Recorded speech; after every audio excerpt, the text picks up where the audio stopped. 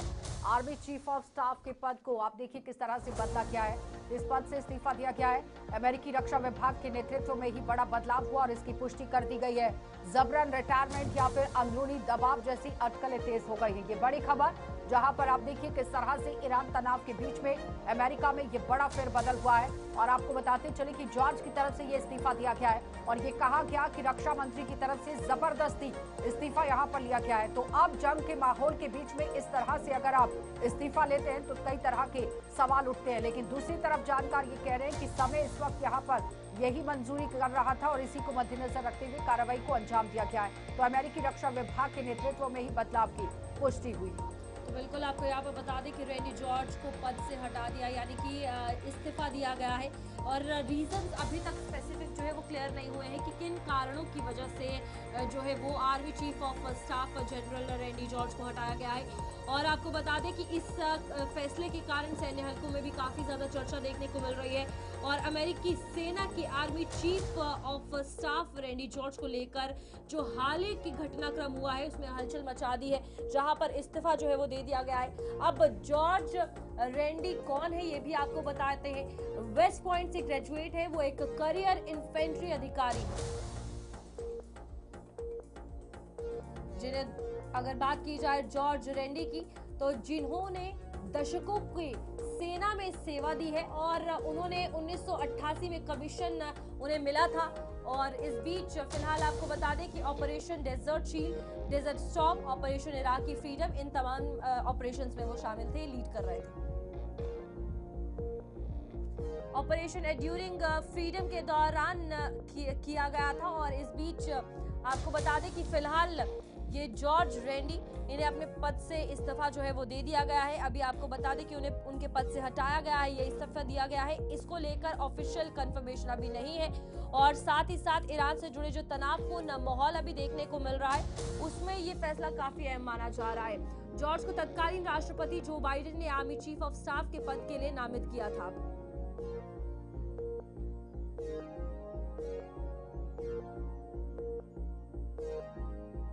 2027 तक पद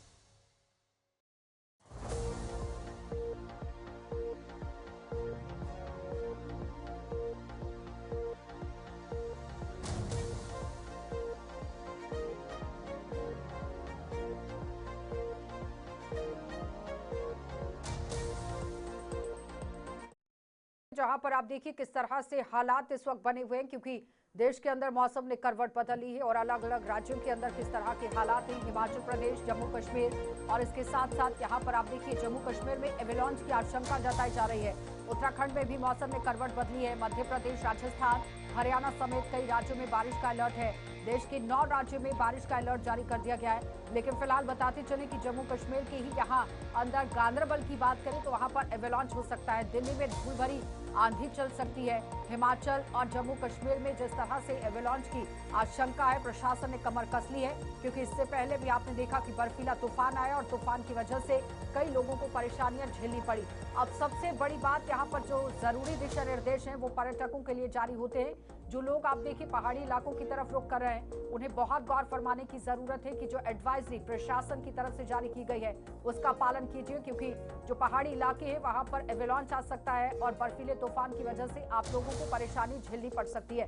क्योंकि जिस तरह से 31 मार्च से लेकर 6 अप्रैल तक मौसम विभाग की तरफ से ये चेतावनी जारी की गई थी कि मौसम बदलेगा और बड़े बदलाव होंगे, ओलावृष्टि होगी और साथ ही साथ आप देखिए गरज चमक भी होगी और साथ ही धूल भरी आंधी भी चलेगी, एवेलांच भी हो सकता है। तो जाहिर तौर पर इन सभी चीजों का ख्याल रखते हुए आगे बढ़ने की कोशिश करनी चाहिए, क्योंकि दिल्ली में धूल भरी आंधी चली है, लोगों को परेशानी झेलनी पड़ी। हिमाचल प्रदेश, मध्य प्रदेश, उत्तराखंड, इसके साथ ही साथ यहाँ त्रिपुरा, मिजोरम और राजस्थान, कई ऐसे राज्य हैं जहां पर आप देखिए इस तरह से मौसम विभाग की तरफ से अलर्ट जारी किया गया है। तो बिल्कुल ये अलर्ट पहले ही जारी कर दिया गया था, जहां पर आपको बता दें कि आज सुबह सवेरे से ही लगातार बारिशों का सिलसिला शुरू हो चुका है। और खास तौर पर आज की अगर बात करें यानी कि 3 अप्रैल से वेदर डिपार्टमेंट की तरफ से ये वार्निंग पहले ही जारी कर दी गई थी और 10 अप्रैल तक कहा जा रहा है कि आने वाले लगातार एक हफ्ते मौसम में ऐसे ही उतार और चढ़ाव देखने को मिलेगा, जहां पर तेज बारिशों का और बर्फबारी का सिलसिला जारी रहेगा। तो सुबह सवेरे से जम्मू कश्मीर समेत बाहर के 9 राज्यों की अगर बात की जाए तो तमाम 9 राज्यों में बारिश का अलर्ट जारी कर दिया गया था। कई जगहों पर ओले भी गिरे हैं और इसी के साथ अगर मौसम के हवाले से बात करें तो फसलें भी लोगों की बर्बाद हुई है। उत्तराखंड में भी मौसम पर बड़ा असर देखने को मिला है। अलग अलग तस्वीरें अलग अलग जगहों की, जहां पर पहली तस्वीर जम्मू कश्मीर की आप देख सकते हैं कि तेज बारिश के साथ साथ ओले भी गिरे हैं। दिल्ली में भी आप तेज बारिश देख सकते हैं। उज्जैन, मध्य प्रदेश की अगर बात करें तो लगातार तेज बारिशों का सिलसिला जारी है। लद्दाख, द्रास जहां पर बर्फबारी इस वक्त हुई है और अब देखिए घना कोहरा जो है वहां पर छाया हुआ है। रोहतांग, हिमाचल प्रदेश, लगातार बीते 2 से 3 दिनों में वहां पर अटल टनल के पास भी बर्फबारी जो है वो देखने को मिल रही है।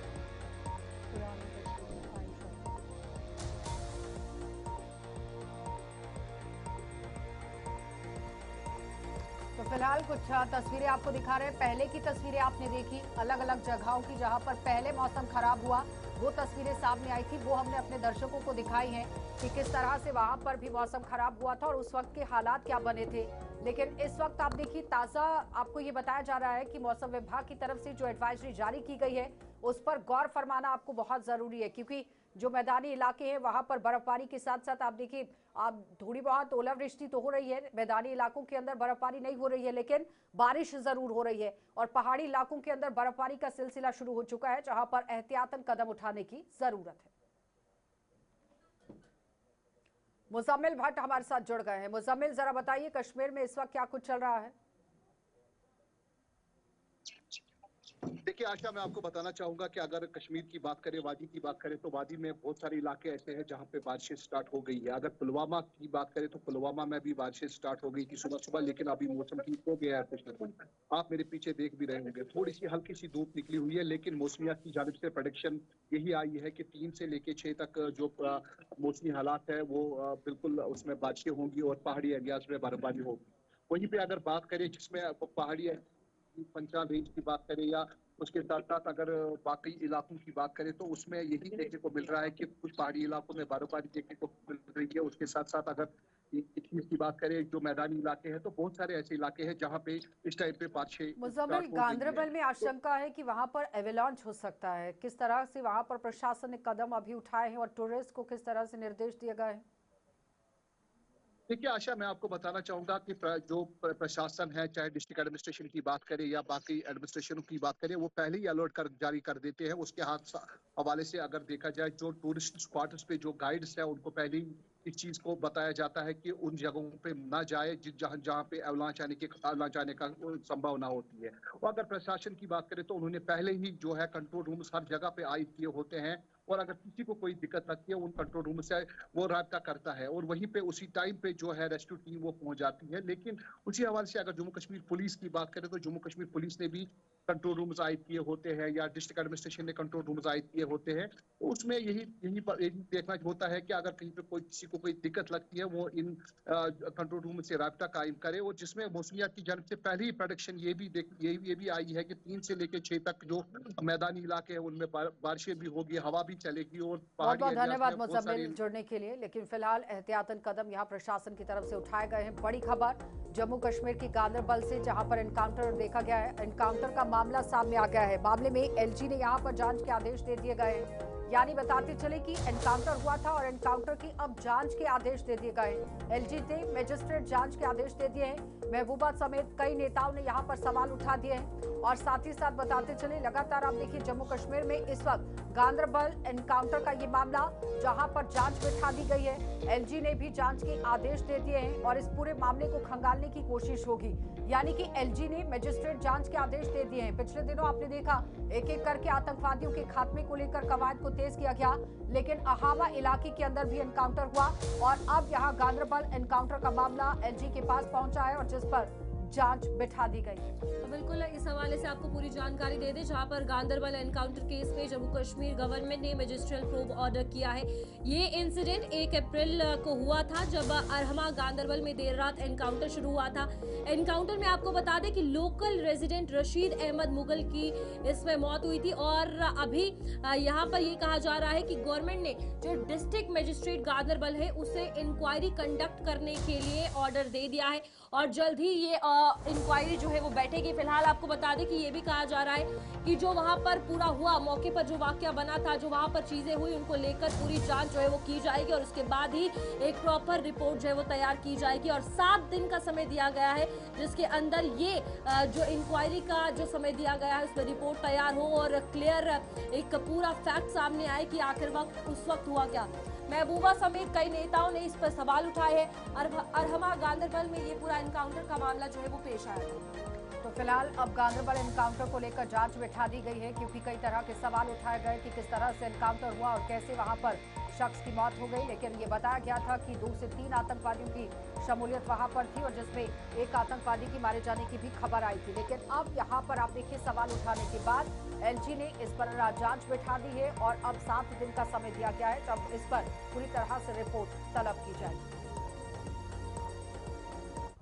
सलीम वानी हमारे ब्यूरो चीफ हमारे साथ जुड़ गए हैं कश्मीर से। सलीम, अपडेट कीजिएगा क्योंकि एलजी की तरफ से तलब कर दिया गया है कि भाई जांच होनी चाहिए और 7 दिन में रिपोर्ट भी दिखाई जानी चाहिए। किस तरह से ये कार्रवाई वहां पर चल रही है?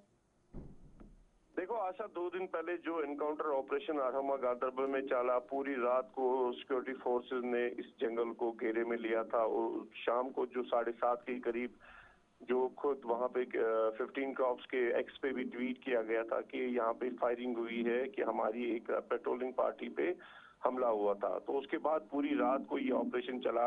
आर्मी के टॉप ऑफिसर्स वहां पे पहुंचे, पुलिस के ऑफिसर्स पहुंचे और उसके बाद सुबह मॉर्निंग में जब मॉर्निंग लाइट आई उसके बाद 2 से 4 फायर दोबारा हो गए। उसके बाद 11:30 के करीब ये ऑपरेशन कंक्लूड हुआ और जो ये वहाँ पे एक एज पर जो 15 क्रॉप्स के एक्स पे आया कि एक मिलिटेंट को वहाँ पे मार दिया गया है। जो ही ये डेड बॉडी का फोटो वायरल हो गया तो नजदीकी एक इलाका है वलीवार, जो यहाँ पे इसकी फैमिली ये गुहार लगा रही है कि ये हमारा लड़का है। अब्दुल राशिद मुगल जो वलीवार का रहने वाला है, ये कहते हैं कि हमारे हैं।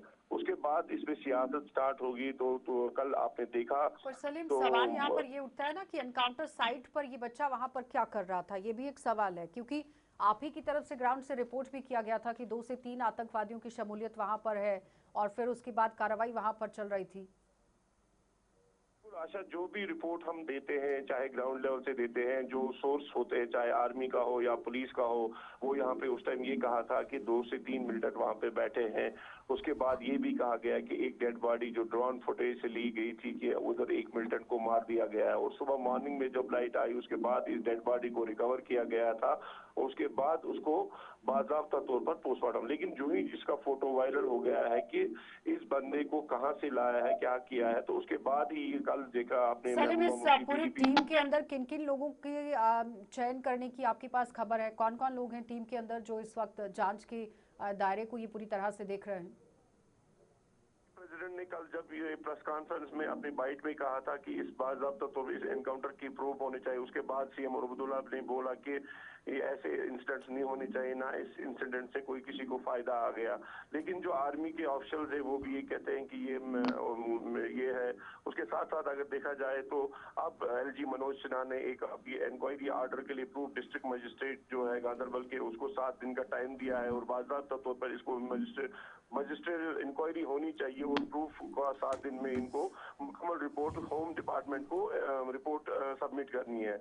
अब ये देखा जाए कि आर्मी के साइड क्या वर्जन आएगा, लेकिन इसके जो फैमिली है वो ये कहते हैं कि ये एक दुकान चलाता था, वो कहता था, लेकिन आर्मी का वर्जन ये है कि ये मिलिटेंटों के साथ था। अब जो इंक्वायरी होगी ठीक है सलीम, बहुत बहुत धन्यवाद जुड़ने के लिए। लेकिन मजिस्ट्रेट जांच के आदेश दे दिए गए हैं, अब दूध का दूध और पानी का पानी होगा। आगे बढ़ जाते हैं, एक और बड़ी खबर, फ्लाइट में 60% सीटें मुफ्त देने के फैसले पर रोक लगा दी गई है और सरकार ने 15 दिन में ये फैसला बदल दिया है। यानी कि बताते चले एयरलाइंस कंपनियों ने इस पर आपत्ति जताई थी और उसके बाद ही सरकार ने यहाँ नई नीति पर फिर से विचार करने की बात कह दी है। यानी कि नई नीति पर एक बार फिर से विचार किया जाएगा और उसके बाद ही आगे की कार्रवाई होगी। फ्लाइट में 60% सीटें मुफ्त देने के जो फैसले को सामने रखा गया था उस पर फिलहाल रोक लगा दी गई है।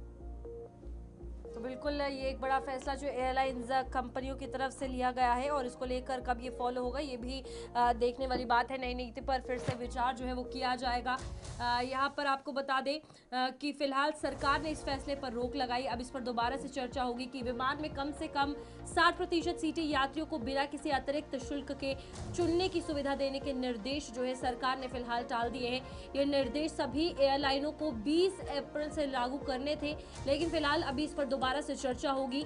और आपको बता दें कि ये भी कहा जा रहा है कि दोबारा से इस पर सोच विचार करके किराए पर सीधा इसका बड़ा असर पड़ सकता है, जिसको लेकर कहा जा रहा है कि अब सोच विचार करना होगा। उसके बाद ही एक प्रॉपर फैसला जो है वो उड्डयन मंत्रालय की तरफ से लिया जाएगा। चलिए, तो फिलहाल 60% सीटें देने पर जिस तरह से अब रोक लगा दी गई है। न्यूज़ रूम लाइव में इतना ही। मुझे और मेरे सहयोगी को इजाजत दीजिए। नमस्कार।